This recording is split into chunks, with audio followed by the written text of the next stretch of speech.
कर्मण्येवाधिकारस्ते मा फलेषु कदाचन। हे मनुष्य, तेरा अधिकार केवल कर्म करने में है, फल की चिंता मत कर।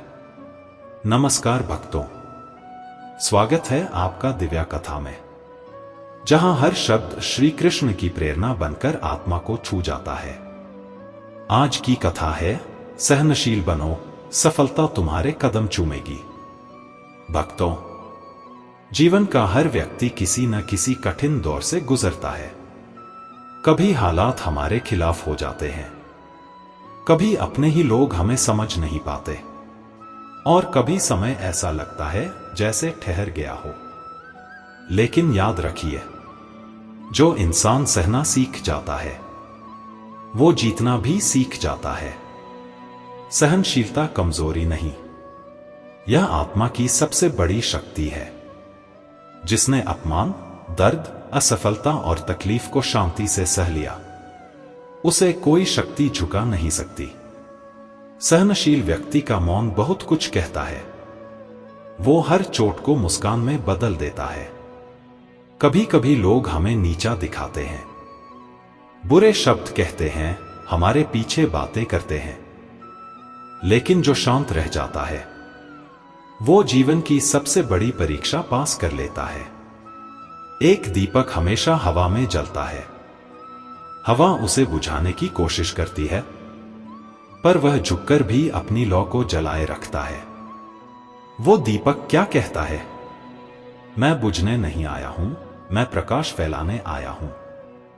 इसी तरह जीवन में चाहे कितनी ही आंधियां क्यों ना आए, सहनशील बनो, स्थिर रहो। समय बीत जाएगा और तुम्हारा प्रकाश चारों ओर फैलेगा। भक्तों, जब हम सहते हैं तो हम हार नहीं रहे होते, हम मजबूत बन रहे होते हैं। हर दर्द हमें भीतर से नया आकार देता है। हर आंसू हमें कुछ सिखाता है। हर कठिनाई हमें हमारे असली सामर्थ्य से मिलवाती है। जो दर्द तुम्हें आज झुलसा रहा है, वही कल तुम्हारे भीतर की ताकत बनेगा। इसलिए मत टूटो, मत रोको अपने कर्मों को, क्योंकि भगवान कृष्ण हमेशा तुम्हारे साथ हैं। बस वे देखना चाहते हैं, क्या तुम दर्द में भी विश्वास रख पाते हो? कृष्ण कहते हैं, जो मुझ पर विश्वास रखता है मैं उसे कभी गिरने नहीं देता। तो जब हालात बुरे हों, जब कोई साथ न दे, जब मन टूट जाए, तब बस कृष्ण को याद करो और शांत रहो। जो व्यक्ति हर परिस्थिति में संयम रखता है, वो धीरे धीरे जीवन के सबसे बड़े शिखर पर पहुंच जाता है। कभी किसी को यह मत समझने दो कि तुम्हारी शांति तुम्हारी कमजोरी है।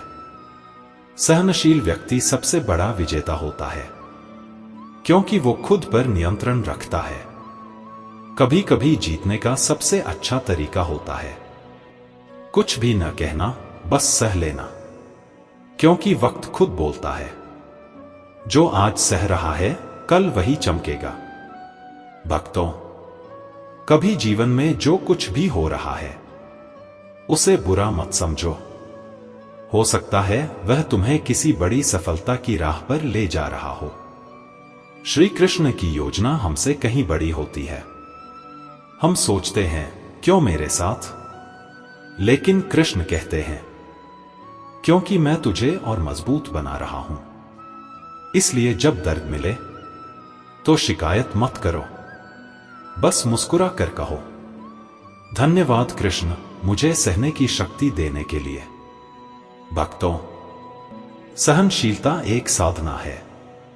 जो इसे जीवन में उतार लेता है वो हर कठिनाई को सहजता से पार कर लेता है। जीवन में जो सह लेता है वही सबसे बड़ा विजेता बनता है। और जो शांत रहकर चलता है उसके साथ स्वयं भगवान चलते हैं। इसलिए जब भी हालात कठिन हो, बस मन में कृष्ण का नाम लो और कहो, हे कृष्ण, मुझे सहने की शक्ति दो। देखना, तुम्हारी हर परेशानी तुम्हारे चरण चूमेगी। अगर यह कथा आपके हृदय को छू गई हो तो इसे दूसरों तक अवश्य पहुंचाए, क्योंकि शायद किसी और को भी आज सहनशील बनने की प्रेरणा चाहिए। श्री कृष्ण आपका मार्गदर्शन करें। और हां, अगर आपको यह कथा अच्छी लगी हो तो दिव्या कथा चैनल को सब्सक्राइब करें, ताकि कृष्ण की ऐसी ही प्रेरणादायक कथाएं आपके जीवन में रोज नई रोशनी लाए।